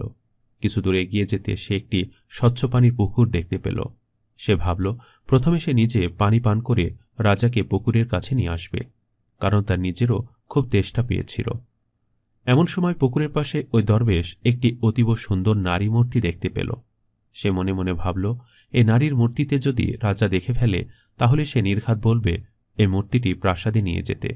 তাই সে মূর্তিটি নিয়ে গিয়ে একটি গাছের আড়ালে লুকিয়ে ফেলল, আর রাজাকে পানি খাওয়ার জন্য পুকুরের কাছে ডেকে নিয়ে আসলো। রাজা পুকুর থেকে পানি পান করলেন। তারপর তিনি তার বন্ধুকে বললেন, যাও, মাংস রান্নার জন্য কিছু কাঠ জোগাড় করে নিয়ে এসো। ওই দরবেশটি কাঠ জোগাড় করতে চলে গেল। রাজা ভাবলেন তিনি আশেপাশে ঘুরে প্রকৃতিটা উপভোগ করবেন, তাই তিনি আশপাশটা ঘুরে ফিরে দেখতে থাকলেন। হঠাৎ তিনি খেয়াল করলেন মোটা একটা গাছের আড়ালে কিছু একটা লুকিয়ে রয়েছে। তিনি ওখানে গিয়ে গাছের পাতা সরিয়ে দেখলেন একটি অদ্ভুত সুন্দর নারীর মূর্তি। ঠিক তখনই কাঠ নিয়ে দরবেশ ফিরে আসলো। রাজা তার বন্ধুকে বললেন, আমরা আজই এই মুহূর্তে এই মূর্তিটিকে আমাদের প্রাসাদে নিয়ে যাব। তখন দরবেশ বললেন, কি দরকার হুজুর, হয়তোবা অন্য ধর্মাবলম্বী কোনো ব্যক্তিগণ এই মূর্তিটি তাদের উপাসনার জন্য তৈরি করেছেন। এখন যদি আমরা এটিকে এখান থেকে নিয়ে যেতে চাই, তাহলে শুধু শুধু দাঙ্গা তৈরি হবে। তখন রাজা বললেন, না, কিছু হবে না। এই মূর্তিটি আমার খুবই পছন্দ হয়েছে, আর আমি এটিকে আমার সাথে না নিয়ে প্রাসাদে ফিরব না। তখন দরবেশ রাজাকে বলল, দেখুন, আপনি খুবই সম্মানিত একজন ব্যক্তি, সকলে আপনাকে খুবই সম্মান করে, শ্রদ্ধা করে। এই মূর্তিটি অন্য ধর্মাবলম্বীদের, আর আপনি যদি এই মুহূর্তে ঠিক আপনার সাথে এটি নিয়ে যান, তাহলে সবাই আপনাকে অসম্মান করবে, খারাপ চোখে দেখবে। দয়া করে আপনি এমনটি করবেন না। রাজা তখন বললেন, তুমি আমার সামান্য বন্ধু মাত্র, তুমি কে হও আমার ব্যক্তিগত বিষয়ে সিদ্ধান্ত নেওয়ার? আমি যখন একবার সিদ্ধান্ত নিয়েছি, নিয়ে যাব, আমি নিয়েই যাব। তখন দরবেশ বলল, দয়া করে আপনি এটিকে নিয়ে যাবেন না। আমি জানি না আমার কেন মনে হচ্ছে আপনি এই মূর্তিটিকে এখান থেকে নিয়ে গেলে কোনো না কোনো বিপদে পড়বেন। আপনি আল্লাহ তাআলার কাছে সাহায্য চান, যাতে আল্লাহ তাআলা আপনাকে সে বিপদ থেকে রক্ষা করেন। তখন রাজা খুবই রেগে গেলেন। তিনি তার সিপাহীদেরকে খবর দিয়ে ডেকে নিয়ে আসলেন। তাদেরকে বললেন, এ দরবেশকে জঙ্গল থেকে অনেক দূরে রেখে এসো। যখন সিপাহীরা দরবেশকে জঙ্গল থেকে অনেক দূরে রেখে আসলো, তখন রাজা তার সৈন্যদেরকে বললেন, এবার তোমরা এই মূর্তিটিকে উঠিয়ে প্রাসাদে নিয়ে চলো, এটি আমার অনেক পছন্দ হয়েছে। যখনই সৈন্যরা মূর্তিটি মাটি থেকে উঠাতে যাবে, তখনই অনেক জোরে তুফান শুরু হলো। মাটি কাঁপতে শুরু করল। তারা সকলে মাটি খুঁড়ে মাটির মধ্যে অর্ধেক ডুবে গেল। রাজা বুঝতে পারছিলেন না তাদের সাথে এসব কি হচ্ছে। রাজাসহ তার সকল সৈন্যদের অর্ধেক শরীর মাটির নিচে ছিল। রাজা আর তার সৈন্যরা মাটির ভেতর থেকে বের হওয়ার জন্য প্রাণপণ চেষ্টা করল, কিন্তু তারা সফল হল না। এমন সময় তাদের সামনে কুৎসিত চেহারার একজন ব্যক্তি এসে উপস্থিত হল। রাজা বললেন, কে তুমি? এখানে কেন এসেছ? তখন কুৎসিত চেহারা লোকটি বলল, আমি জাদুকর, আর এই হচ্ছে আমার দেবী। আমার দেবীর গায়ে তোমরা মুসলিম হয়ে কেন হাত লাগিয়েছ? এবার তোমাদেরকে এর চরম ফল ভোগ করতে হবে। তখন রাজা বললেন, আমার এই নারী মূর্তিটি খুবই পছন্দ হয়েছে, তাই আমি এটাকে আমার সাথে আমার প্রাসাদে নিয়ে যেতে চেয়েছি। তখন ওই কুৎসিত লোকটি বলল, কি ভেবেছ তুমি মুসলিম হয়ে যা ইচ্ছে করতে পারবে? তোমরা তোমাদের অপবিত্র হাত আমার দেবীর গায়ে লাগিয়েছ। আমার দেবী অসন্তুষ্ট হয়েছে, তাই আমি তোমাদের সবাইকে আমার দেবীর সামনে বলি দেব। তখন রাজা বললেন, তুমি জানো তুমি কার সঙ্গে কথাগুলো বলছ? আমি ইয়েমেনের রাজা। তখনই জাদুকর হাসতে শুরু করল আর বলল, তুমি ইয়েমেনের রাজা নাকি সম্পূর্ণ পৃথিবীর রাজা তা আমি জানতে চাই না। আমার কাছে তুমি একজন পাপী, একজন চোর। আমার দেবীর মূর্তিকে তুমি চুরি করতে চেয়েছ, তোমার অপবিত্র হাত দ্বারা স্পর্শ করে অন্যায় করেছ। এবার তোমাকে তার ফল ভোগ করতেই হবে। তখন রাজা খুবই চিন্তায় পড়ে গেল। মনে মনে ভাবলেন, হে আল্লাহ, আমি সামান্য এই নারী মূর্তির ফেতনায় পড়ে কত বড় অপরাধ করে ফেলেছি। আমার নেককার বন্ধুকেও আমি আমার থেকে দূরে সরিয়ে দিয়েছি। এখন যে সে চাইলেও আমাকে সাহায্য করার জন্য এখানে আসতে পারবে না। কিন্তু সে মনে মনে আল্লাহ তাআলার কাছে সাহায্য প্রার্থনা করতে থাকল। আমি বিপথে পরিচালিত হয়েছিলাম। এখন এই দুষ্ট জাদুকর আমাদের সবাইকে বলি দিয়ে দেবে। হে আল্লাহ, আমরা এতটা করুণ মৃত্যু কখনোই চাই না। আপনি আমাদের প্রতি দয়া করুন। এরপর থেকে আমি আর কখনো কোনো নারীকে কুদৃষ্টিতে দেখব না। আমার বন্ধু আমাকে এর আগে অনেকবার বুঝিয়েছে, কিন্তু আমি কখনোই বুঝিনি। এমনকি আজও আমার বন্ধু আমাকে বুঝিয়েছে। সে আমাকে অনেকবার এই মূর্তি স্পর্শ করতে নিষেধ করেছে। হে আল্লাহ, দয়া করে আমাদের সবাইকে সাহায্য করো। রাজা যখন দোয়াগুলো করছিল, তখন হঠাৎ আওয়াজ ভেসে আসলো। পেছন ফিরে দেখল তার বন্ধু ইমানদার দরবেশ তার পেছনে দাঁড়িয়ে আছে। তখন রাজা আবেগ আপ্লুত কণ্ঠে বললেন, ওহে বন্ধু, তুমি ফিরে এসেছ? তখন ওই দরবেশ বলল, হ্যাঁ, আমি আপনাকে এই বিপদের মুখে ফেলে কি করে পালিয়ে যাব? আমি আগে বুঝতে পেরেছিলাম আপনি আপনার জেদের কারণে নিশ্চয়ই কোনো বিপদে পড়বেন, তাই আমি এখানে আপনাকে সাহায্য করতে এসেছি। আপনি চিন্তা করবেন না, আমরা অবশ্যই সফল হব। তখন সে বিধর্মী ভণ্ড জাদুকর দরবেশকে এসে বলল, তুমি কি বললে? তুমি কখনোই আমার সাথে জিততে পারবে না। তখন দরবেশ উত্তরে বললেন, আমাদের সৃষ্টিকর্তা আল্লাহ তাআলা সবার থেকে মহান। তিনি সমগ্র পৃথিবী সৃষ্টি করেছেন এবং পৃথিবীর সবকিছুই তার হুকুমে চলে। আর তুমি যে দেবীর পূজা করো, সেটি সামান্য মানুষের হাতে বানানো মাটির একটি মূর্তি মাত্র। তুমি এই পাথরের মূর্তিকে পূজা করো, সেজদা করো, অথচ এই মূর্তির ভালো বা মন্দ কিছু করার কোনো ক্ষমতাই নেই। অন্যদিকে আমাদের রব আল্লাহ তাআলাকে কেউ স্পর্শ করতে পারে না। তার কোনো ক্ষুধা, ঘুম বা বিশ্রামের প্রয়োজন নেই। মহান আল্লাহ পৃথিবীর সকল ক্ষমতার অধিকারী। তিনি জীবন দান করেন, তিনি মৃত্যু দেন। পৃথিবীতে যা কিছু ঘটে সবই আল্লাহর নির্দেশে ঘটে, তার নির্দেশ ছাড়া গাছের একটি পাতাও নড়ে না। তখন সেই বিধর্মী জাদুকর অত্যন্ত রেগে গিয়ে বলল, এবার আমি এমন একটি মন্ত্র পড়ব যা তোমাকে ধ্বংস করে দেবে, তারপর আমি তোমার এ রাজাকেও হত্যা করব। যখন জাদুকর তার মন্ত্র পড়তে শুরু করল, তখন দরবেশ মনে মনে আল্লাহ তাআলার কাছে দোয়া করলেন, হে আল্লাহ, এই ভণ্ড ব্যক্তি আপনাকে মিথ্যা সাব্যস্ত করতে চায়। সে আপনাকে সিজদা না করে পাথরের মূর্তিকে সিজদা করছে। হে আল্লাহ, আপনি তাকে দেখিয়ে দিন যে আপনি সর্বশ্রেষ্ঠ। আপনি আমাদের ইবাদত কবুল করুন। আপনি তাকে দেখিয়ে দিন যে আপনি বিশ্বজাহানের রব, মহান আল্লাহ তাআলা। দরবেশ যখন এই দোয়া করছিল, তখন আল্লাহ তাআলা ওই মূর্তির মাঝে প্রাণ সঞ্চার করলেন। তখন সেই মূর্তি হিন্দু জাদুকরকে বলল, আমি তো সামান্য একটি হাতে গড়া মূর্তি। আজ পর্যন্ত আমি কি তোমাকে কিছু দিতে পেরেছি, না তোমার জন্য কিছু করতে পেরেছি? তুমি শুধু নিরীহ মানুষদের আমার সামনে নিয়ে এসে হত্যা করো।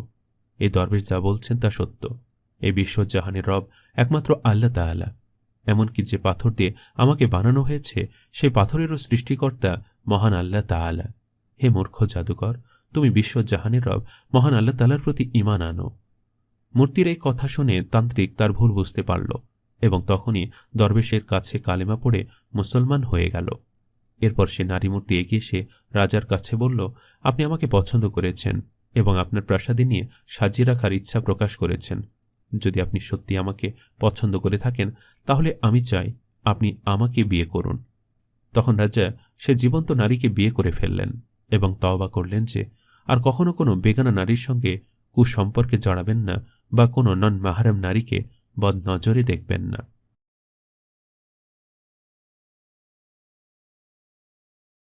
বাদশাহ সাইদুন কিভাবে একজন পরীকে বিয়ে করেছিলেন আর তাদের মেয়ে সাবার রানী বিলকিসকে কেন নবী সুলাইমান আলাইহিসসালাম আক্রমণাত্মক চিঠি পাঠিয়েছিলেন, সেই ঐতিহাসিক গল্পটি আজ আপনাদের সাথে শেয়ার করব, তাই ভিডিওটি অবশ্যই শেষ পর্যন্ত দেখবেন। একদা বাদশাহ সাইদুন শিকার করতে তীর নিয়ে জঙ্গলের দিকে যাচ্ছিলেন। জঙ্গলে এসে তিনি দুটি সাপকে লড়াইরত অবস্থায় দেখতে পেলেন। সাপ দুটির মধ্যে একটি ছিল সাদা আর অন্যটি কালো। কালো সাপটি ক্রমাগত সাদা সাপকে আক্রমণ করেই যাচ্ছিল। তখন বাদশার মনে সাদা সাপটির জন্য অনেক দয়া হল, তাই তিনি কালো সাপটিকে তীর নিক্ষেপ করে মেরে ফেললেন। সাথে সাথে সাদা সাপটি একটি মানুষের রূপ ধারণ করল। বাদশাহ ভড়কে গেলেন। তখন সাদা সাপরূপী মানুষটি বলল, আমাকে দেখে ভয় পাবেন না, আমরা মনুষ্য জাতির কেউ নই, আমরা হচ্ছি জিন জাতি। আমি জিনদের রাজ্যের রাজা। আমার একমাত্র আদরের মেয়েকে আমি খুব ভালোবাসি। আমারই মন্ত্রী আমার মেয়েকে বিয়ে করার প্রস্তাব দেয়, কিন্তু আমি সেই প্রস্তাবে রাজি হইনি। তাই সে আমার সাথে মনুষ্যলোকে ঘুরতে এসে আমাকে মেরে ফেলার চক্রান্ত করেছিল, যাতে সে আমার মৃত্যুর পরে আমার মেয়েকে বিয়ে করে সিংহাসনে বসতে পারে। কিন্তু আপনি তার হাত থেকে আমার প্রাণ বাঁচিয়েছেন। আমি আপনার প্রতি কৃতজ্ঞ। বলুন আপনার কি চাই? আমি কথা দিচ্ছি আপনি যা চাইবেন আপনাকে তাই দেব। জিনের মুখে এসব অদ্ভুত কথা শুনে বাদশাহ সাইদুন খুবই অবাক হলেন। তিনি কোনোভাবেই এসবে বিশ্বাস করতে পারছিলেন না। তখন বাদশাহ সাইদুন ওই জিনকে বললেন, আমি নিজেও একজন বাদশাহ, ধন সম্পদের আমার কোনো কমতি নেই। আমি তোমার কাছে কি চাইব, আর আমাকেই বা তুমি কি দিবে? তখন জিনটি বলল, আপনি একবারে চেয়েই দেখুন। তখন বাদশাহ সাইদুন বললেন, বেশ, তবে আপনার মেয়েকে আমার সাথে বিয়ে দিয়ে দিন। যেহেতু জিন আগেই কথা দিয়ে ফেলেছিল, তাই সে আর অমত করতে পারল না। জিন বলল, কিন্তু আমার মেয়ে যেহেতু জিন জাতির, তাই সে আপনার সাথে বিবাহের পর অনেক অদ্ভুত কর্মকাণ্ড করতে পারে। তবে তার কোনো কর্মকাণ্ডের ব্যাপারে আপনি তাকে কোনো প্রশ্ন করতে পারবেন না। যদি করেন তাহলে আমার মেয়ে আপনার সংসার ছেড়ে চলে যাবে। বাদশাহ সাইদুন এই শর্তে রাজি হলেন। অতঃপর ওই জিনের মেয়ের সাথে বাদশাহ সাইদুনের বিয়ে হয়ে গেল। তাদের সংসার ভালোই কাটছিল। কয়েক মাস যেতেই তাদের একটি পুত্র সন্তান জন্ম নিল। একদা বাদশাহ এবং তার স্ত্রী পরী সারাবিল তাদের পুত্র সন্তানকে নিয়ে কোথাও ঘুরতে যাচ্ছিলেন। এমন সময় জঙ্গলের রাস্তায় একটি বাঘ তাদের সামনে আসলো। রানী সারাবিল তার পুত্র সন্তানটিকে বাঘের কাছে দিয়ে দিলেন। বাঘ ছেলেটিকে নিয়ে জঙ্গলের মধ্যে চলে গেল। রাজা তার স্ত্রী রেহেন কর্মকাণ্ডে হতবাক হয়ে গেলেন, কিন্তু তিনি কিছু বললেন না, কারণ তিনি যদি কিছু বলেন তাহলে তার স্ত্রী তাকে ছেড়ে চলে যাবে। এরপর তাদের আরেকটি কন্যা সন্তান জন্ম নিল, কিন্তু সেই সুখও বেশি দিন বাদশার কপালে সইল না। একদিন মাঝরাতে ঘুম থেকে উঠে দেখলেন তার স্ত্রী আগুন জ্বালিয়ে তার কন্যা সন্তানটিকে পুড়িয়ে ফেলছেন, কিন্তু তিনি এবারও তার স্ত্রীকে কিছু বললেন না। অতঃপর একবার শত্রু রাজ্যের সাথে রাজার সৈন্যদের যুদ্ধ চলাকালীন একদিন রাতের বেলাকে সৈন্যদের জন্য মজুতকৃত সব পানি রানী সারাবিল ফেলে দিলেন। এই দৃশ্য সৈন্যদের মধ্যে একজন দেখে ফেলল। পরদিন সে এসে বাদশার কাছে নালিশ জানাল। এবার বাদশাহ খুবই রেগে গেলেন। তিনি তার স্ত্রী সারাবিলকে দরবারে ডেকে পাঠালেন আর তাকে বললেন, আমি অনেকদিন যাবৎ তোমার এসব কর্মকাণ্ড সহ্য করছি, কিন্তু আর সম্ভব নয়। তুমি কেন সৈন্যদের জন্য মজুত করে রাখা পানি রাতের বেলায় গিয়ে ফেলে দিয়েছ? তুমি কি চাও আমরা শত্রু রাজ্যের কাছে হেরে যাই? তখন সারাবিল বললেন, যেহেতু আপনি আমাকে আমার কর্মকাণ্ডের কারণ জিজ্ঞেস করেছেন, তাই শর্ত অনুযায়ী আমি আপনার সংসার ছেড়ে চলে যাব। তবে আমি যাওয়ার আগে আমার প্রত্যেকটি কর্মকাণ্ডের কারণ আপনাকে জানিয়ে যাব। আমি সেদিন আমাদের ছেলেকে বাঘের কাছে দিয়ে দিয়েছিলাম, কারণ সে আসলে বাঘ নয়, আমার ভাই ছিল। আমার মা বাবা আমাদের ছেলেকে দেখতে চেয়েছিলেন, তাই আমি আমার ভাইয়ের হাতে আমার ছেলেকে তাদের কাছে পাঠিয়েছিলাম। কিন্তু দুর্ভাগ্যবশত সেখানে গিয়ে সে অসুস্থ হয়ে মারা যায়। আর আমাদের মেয়েকে যে আমি সেদিন আগুনে পোড়াচ্ছিলাম, সেটিও আমার বাবা মার কাছে তাকে পাঠানোর একটি মাধ্যম ছিল। কিন্তু সে জীবিত আছে এবং অনেকটা বড় হয়ে গেছে। আমি চলে যাওয়ার আগে তাকে আপনার কাছে দিয়ে যাব। আর আপনার সৈন্যদের মধ্যে একজন শত্রু রাজ্যের কাছে বিক্রি হয়ে গিয়েছে। সে রাতের বেলা সৈন্যদের মজুতকৃত পানিতে বিষ মিশিয়ে দিয়েছিল, তাই আমি পানি ফেলে দিয়েছিলাম। এসব শুনে রাজা নির্বাক হয়ে গেলেন। অতঃপর তার স্ত্রী সারাবিল তাকে ছেড়ে চলে গেল এবং তাদের কন্যা সন্তানকে তার কাছে দিয়ে গেল। অতঃপর বাদশাহ সাইদুনের মৃত্যুর পর তার কন্যা বিলকিস সিংহাসনে আরোহণ করলেন। তখন অন্য আরেক রাজ্যে নবী সুলাইমানের রাজত্ব চলছিল। একদা তিনি পাখিদেরকে নিয়ে একটি মিটিংয়ে বসেছিলেন। তিনি দেখলেন সেই মিটিংয়ে তার পছন্দের পাখি হুদহুদ নেই। তিনি উপস্থিত সবাইকে জিজ্ঞেস করলেন, হুদহুদ কোথায়? তোমরা কেউ কি তাকে দেখেছ? তখন সবাই বলল, না, সে কোথায় গেছে তার সম্বন্ধে আমাদের কারোর কোনো ধারণা নেই। তখন আল্লাহর নবী খুবই রেগে গেলেন আর তার অনগত এক জিনকে ডেকে বললেন, যাও, তুমি হুদহুদকে খুঁজে নিয়ে এসো। যদি সে আমাকে মিটিংয়ে অনুপস্থিত থাকার কোনো উপযুক্ত কারণ দেখাতে পারে, তাহলে আমি তাকে ছেড়ে দেব, অন্যথায় আমি তাকে জবাই করব। জিন যখন হুদহুদকে খুঁজতে গেল, তখন পথেই হুদহুদের সাথে তার দেখা হয়ে গেল। সে হুদহুদকে সাথে করে নবী সুলাইমানের কাছে নিয়ে আসলো। তখন নবী সুলাইমান আলাইহিসসালাম তাকে প্রশ্ন করলে সে বলল, ক্ষমা করবেন হুজুর, আমি আপনার থেকে পালিয়ে যাইনি বা ইচ্ছে করে মিটিংয়ে অনুপস্থিত থাকিনি। তবে আমি যে কাজের জন্য গিয়েছিলাম তা শুনলে আপনি নিঃসন্দেহে খুশি হয়ে যাবেন। তখন সুলাইমান আলাইহিসসালাম বললেন, বেশ, তবে শুনি তোমার কারণ। তখন হুদহুদ পাখি বলল, আমি আজ উড়তে উড়তে আপনার রাজ্যের শেষ সীমানায় চলে গিয়েছিলাম। সেখানে আমি আমার এক জাত ভাইকে দেখতে পাই। তাকে আমি জিজ্ঞেস করলাম, ভাই, তুমি উড়ে উড়ে ওপারে কোথায় যাচ্ছ? তখন সে আমাকে বলল, আমি আমার রাজ্যে ফিরে যাচ্ছি। আমি জিজ্ঞেস করলাম, তোমার আবার কোন রাজ্য? সে বলল, কেন, তুমি জানো না? ওই যে দূরে একটা প্রাসাদ দেখতে পাচ্ছ, ওটাই হচ্ছে রানী বিলকিসের রাজ্য। সেখানে সবাই অনেক সুখে শান্তিতে বাস করে। আমাদের রানী খুবই দয়ালু। আমি খুবই কৌতূহলী হয়ে তার সাথে তাদের রাজ্যে যেতে চাইলাম। বিশ্বাস করুন হুজুর, মহারানী বিলকিসকে দেখে আমি প্রশংসা না করে পারলাম না। সে অতীব সুন্দরী। আমি দেখলাম তার চারপাশে দাসীরা তার সেবা করছে। অত্যন্ত সৌন্দর্যমণ্ডিত প্রাসাদে সে যেন চাঁদের মতো জ্বলন্ত কোনো পরী। তাকে দেখা মাত্রই আমার মনে হলো একমাত্র ইনিই হচ্ছেন আমাদের নবী সুলাইমান আলাইহিসসালামের স্ত্রী হওয়ার যোগ্য। হুদহুদ পাখির কথা শুনে নবী সুলাইমান আলাইহিসসালাম খুবই খুশি হলেন। তিনি বললেন, তোমার এই কথা যদি সত্যি হয়ে থাকে, তাহলে আমি তোমার জন্য আল্লাহ তাআলার কাছে দোয়া করব, যাতে তোমার বংশানুক্রমে তোমার জাতির একটি বিশেষ চিহ্ন তিনি দান করেন। ধারণা করা হয় হুদহুদ পাখির মাথায় মুকুটের মতো অংশটি সুলাইমান আলাইহিসসালামের সেই দোয়ার কারণে সৃষ্টি হয়েছিল। হুদহুদ পাখি বলল, কিন্তু তাদের মাঝে আমি সবচেয়ে বাজে যে বিষয়টি দেখেছি তা হচ্ছে ওই রাজ্যের সকলে সূর্যের পূজা করে। তখন সুলাইমান আলাইহিসসালাম বললেন, না, আল্লাহ তাআলা পৃথিবীতে কেউ কখনো সূর্যের পূজা করতে পারে না। আমি কালই রানী বিলকিসকে চিঠি লিখে পাঠাবো। চিঠিতে তিনি ওই রাজ্যের মানুষদেরকে সূর্যের পূজা ছেড়ে দিয়ে আল্লাহর একত্ববাদের প্রতি বিশ্বাস স্থাপন করতে এবং আল্লাহর ইবাদত করতে আহ্বান জানিয়েছিলেন। তিনি এও বলেছিলেন যে তারা যদি তার এই চিঠি পেয়ে আল্লাহর পথে প্রত্যাবর্তন না করে, তাহলে তারা যেন যুদ্ধের জন্য প্রস্তুত হয়ে থাকে। সুলাইমান আলাইহিসসালাম হুদহুদ পাখির ঠোঁটে চিঠিটি রানী বিলকিসের কাছে পাঠিয়ে দিলেন। রানী বিলকিস এরকম হুমকিস্বরূপ চিঠি পড়ে খুবই ভীত সন্ত্রস্ত হয়ে পড়লেন। তিনি তৎক্ষণাৎ তার সভাসদদের ডাকলেন আর সব কথা সভায় উপস্থিত ব্যক্তিবর্গকে খুলে বললেন। তাদের মধ্যে একজন বলল, তাহলে আমাদের উচিত তার বিরুদ্ধে যুদ্ধের প্রস্তুতি গ্রহণ করা।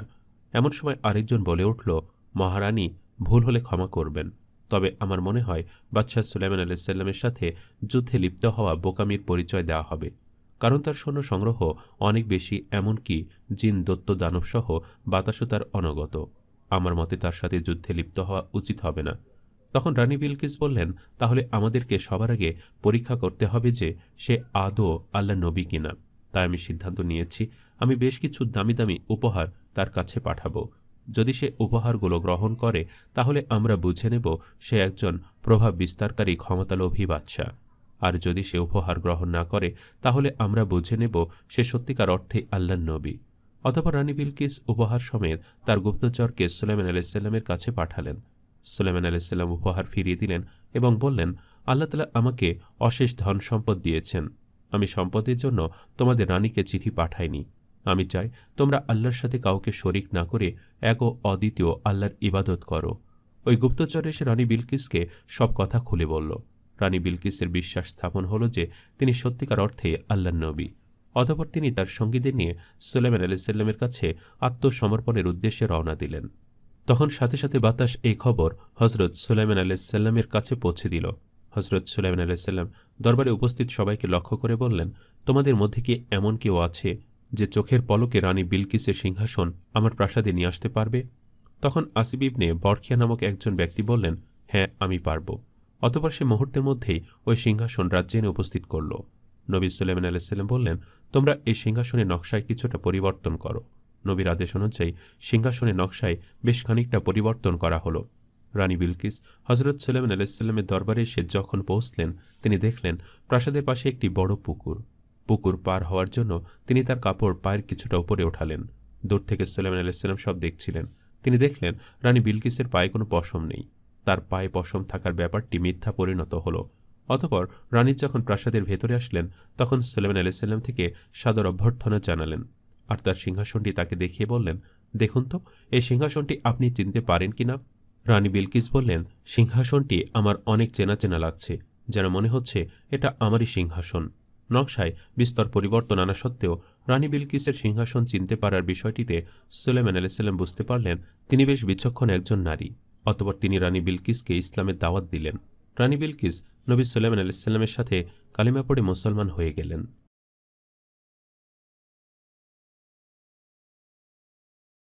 বরকতময় রমজান মাস।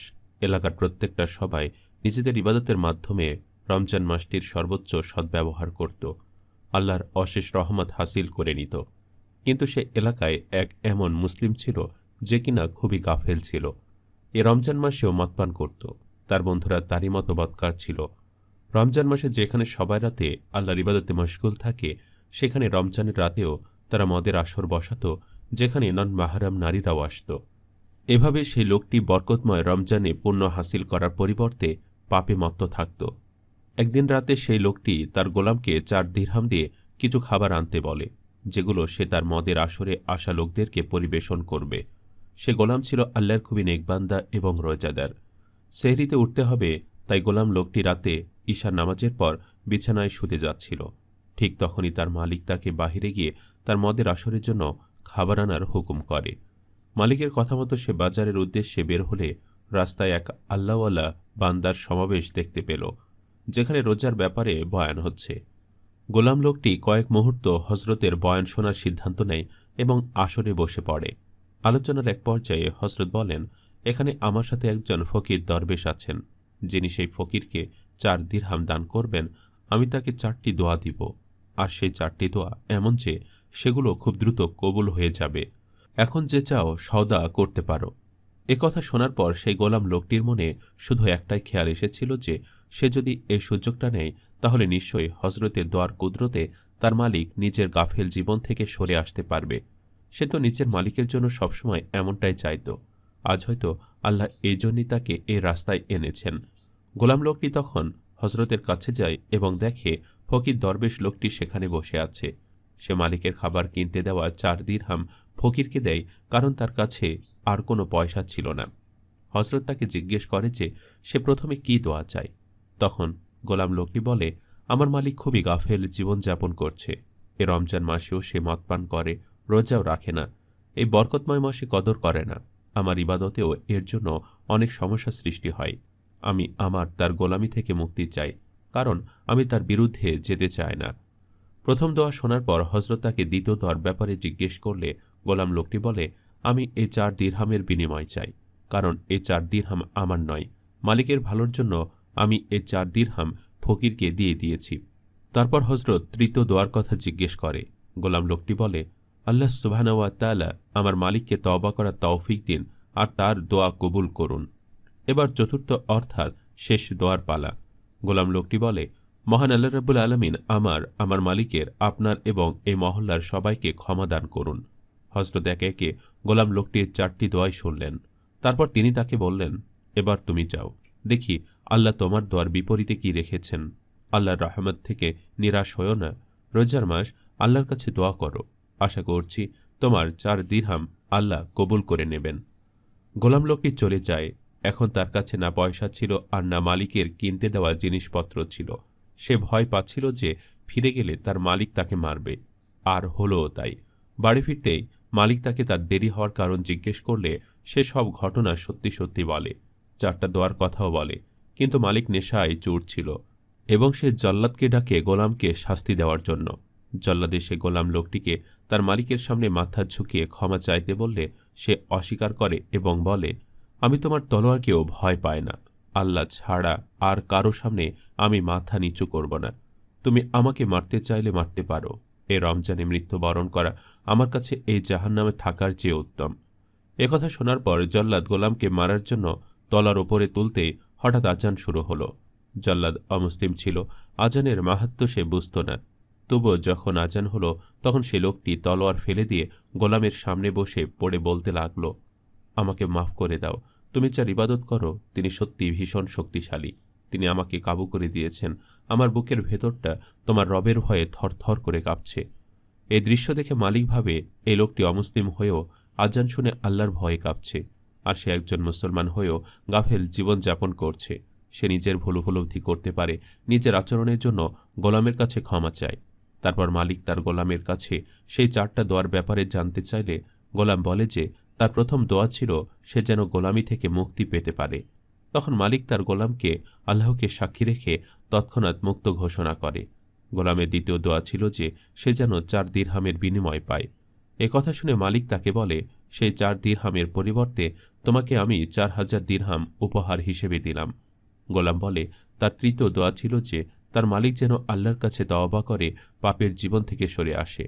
তখন মালিক বলে যে আমি আল্লাহর কাছে আমার সব পাপ কাজ থেকে তওবা করলাম। শেষে গোলামের চতুর্থ দোয়ার কথা শুনে মালিক বলে, এটা আমার এখতিয়ারের বাহিরে, কারণ আল্লাহ তাআলাই ক্ষমাকারী, তিনি যাকে ইচ্ছা ক্ষমা করবেন। তোমার শেষ দোয়ার জবাব তো আমার পক্ষে দেওয়া সম্ভব নয়। এ কথা বলে মালিক কাঁদতে লাগল, কারণ তার সত্য উপলব্ধি হয়েছে।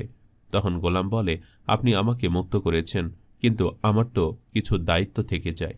এরপর গোলাম মালিকের ঘর পরিষ্কার করে, অজু করে দুজনে নামাজ পড়ে একসাথে সাহারি করে। মালিক জীবনে প্রথমবারের মতো রোজা রাখে। সে এক অদ্ভুত প্রশান্তি অনুভব করে। সারাদিন ক্ষুধার্ত থেকে নিজের নফসকে গুনাহ থেকে বাঁচায়। তারপর উপলব্ধি হয় যে রোজা তো উম্মতের জন্য আল্লাহ প্রদত্ত নিয়ামত। অন্তরে প্রশান্তি নিয়ে সে ইফতার করে, নামাজ পড়ে তারপরে রাতে ঘুমোতে যায়। ঘুমের মধ্যে সে এক আওয়াজ শুনে যে কেউ তাকে বলছে, যখন তুমি সে 3টা কাজ করে দিয়েছ, যে 3টা কাজ তোমার ইখতিয়ারে ছিল, তখন তোমার কি মনে হয় যে আল্লাহ সেই কাজ করবেন না যেটা তার ইখতিয়ারের অধীন? আল্লাহ তোমাকে, তোমার গোলামকে, সে আল্লাহওয়ালা নেক বান্দাকে, এমনকি তোমার জল্লাদকে সবাইকে ক্ষমা করে দিয়েছেন। সকালে ঘুম থেকে উঠে মালিক তার গোলামকে এ স্বপ্নের কথা বলে, কিন্তু তখন সে আর গোলাম ছিল না। দুজনে বন্ধু হয়ে যায় আর বন্ধুর মতোই একসাথে থাকতে থাকে। আল্লাহ যখন চায় মানুষের অন্তরকে পরিবর্তন করে দিতে পারেন, আর তিনি যখন তৌফিক দেন তখনই মানুষ তওবা করে সঠিক পথে ফিরে আসতে পারে। আল্লাহ তাআলা আমাদের সবাইকে তওবা করার তৌফিক দান করুন, আমিন।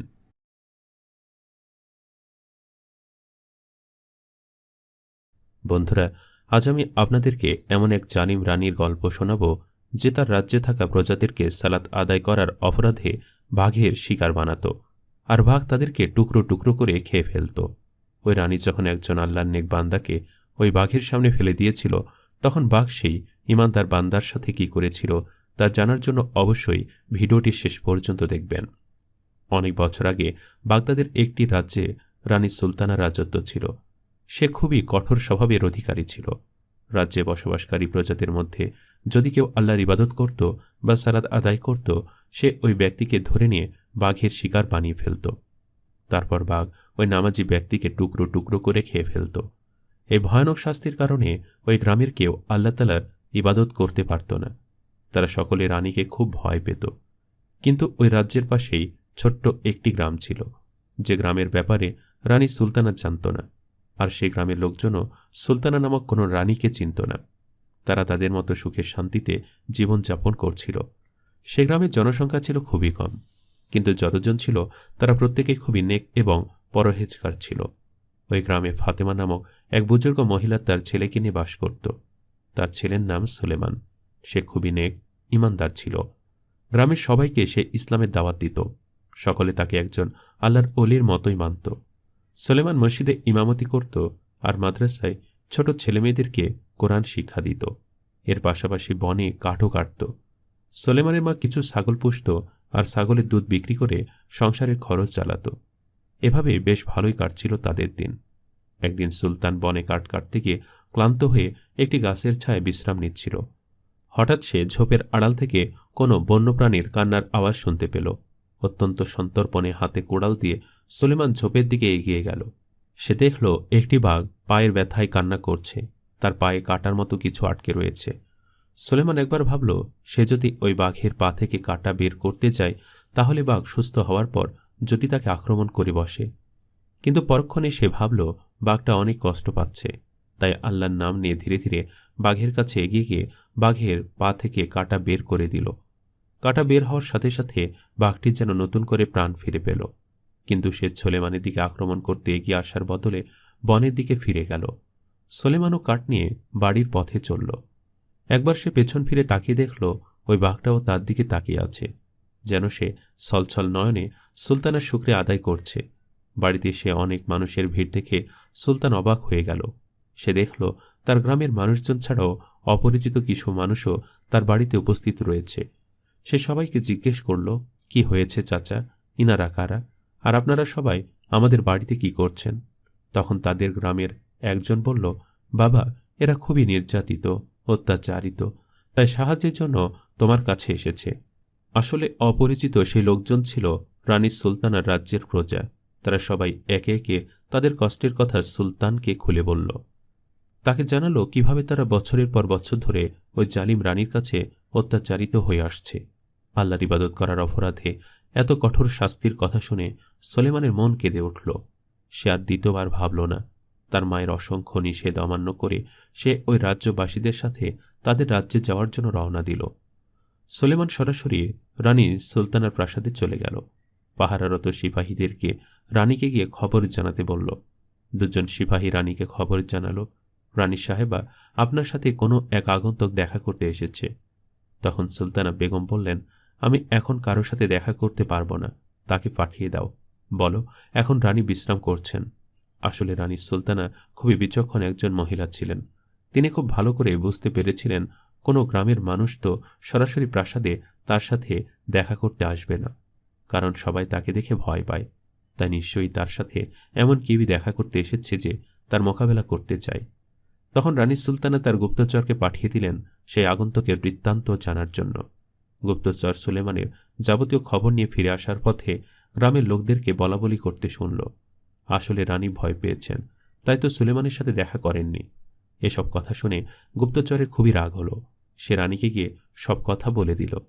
সে বলল, গ্রামের সবাই আপনাকে ভীতু বলছে, সবাই বলাবলি করছে আপনি ভীতু বলেই ওই সুলেমানের সাথে দেখা করেননি। তখন সুলতানা জিজ্ঞেস করলেন, কে এই সুলেমান? গুপ্তচর বলল, সে পাশের গ্রামেই থাকে। শুনেছি সে নাকি অনেক ইমানদার আর পরহেজগার আল্লাহর বান্দা। রানী তৎক্ষণাৎ হুকুম দিলেন সুলেমানকে প্রাসাদে ধরে নিয়ে আসার জন্য। দুজন রক্ষী গিয়ে সুলেমানের বাড়িতে গিয়ে তাকে তালাশ করল। তারা সুলেমানের মাকে হুমকি দিল। সুলেমানের মা ফাতেমা বললেন, আমার ছেলে একজন সত্যিকারের মুসলমান, সে তোমাদের মতো কাপুরুষকে ভয় পায় না। এমন সময় মসজিদ থেকে সুলেমান এসে উপস্থিত হল।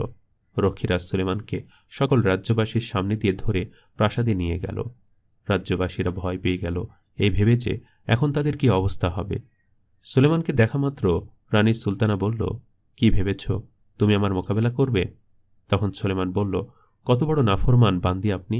নিজে আল্লাহর সৃষ্টি হয়ে আপনি কিনা আল্লাহর বান্দাদেরকে তার ইবাদত করতে বাধা দিচ্ছেন। আপনি নিজেই তাদের সৃষ্টিকর্তা হতে চাচ্ছেন। সুলেমান বলল, দেখুন, আমি আপনার সাথে কোনো ঝামেলা করতে আসিনি। আমি শুধু চাই আপনি গ্রামবাসীদের ওপর এই অকথ্য নির্যাতন বন্ধ করুন। তখন রানী সুলতানা বললেন, ও আচ্ছা, ঠিক আছে, যদি তুমি আমার সিপাহীদের সাথে লড়াই করে জিতে যাও তবে আমি তোমার কথা মেনে নেব, অন্যথায় তোমাকেও আমি বাঘের শিকার বানাব। সুলেমান রানীর শর্তে রাজি হয়ে গেল। তৎক্ষণাৎ ময়দানে দুজন সিপাহীর সঙ্গে সুলেমানকে লড়াই করতে বলা হল। সুলেমানের মনে আল্লাহ তাআলার প্রতি অগাধ ভরসা ছিল। সে ময়দানে নামতে দুজন সিপাহীকেই কুপকাত করে ফেলল। কিন্তু লড়াই বিজয়ী হওয়ার পরেও রানী সুলতানা সুলেমানকে জেলখানায় বন্দী করে ফেললেন।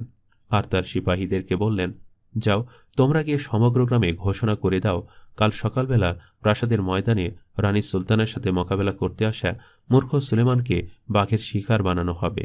সবাই যাতে তা দেখার জন্য যথাসময়ে উপস্থিত থাকে।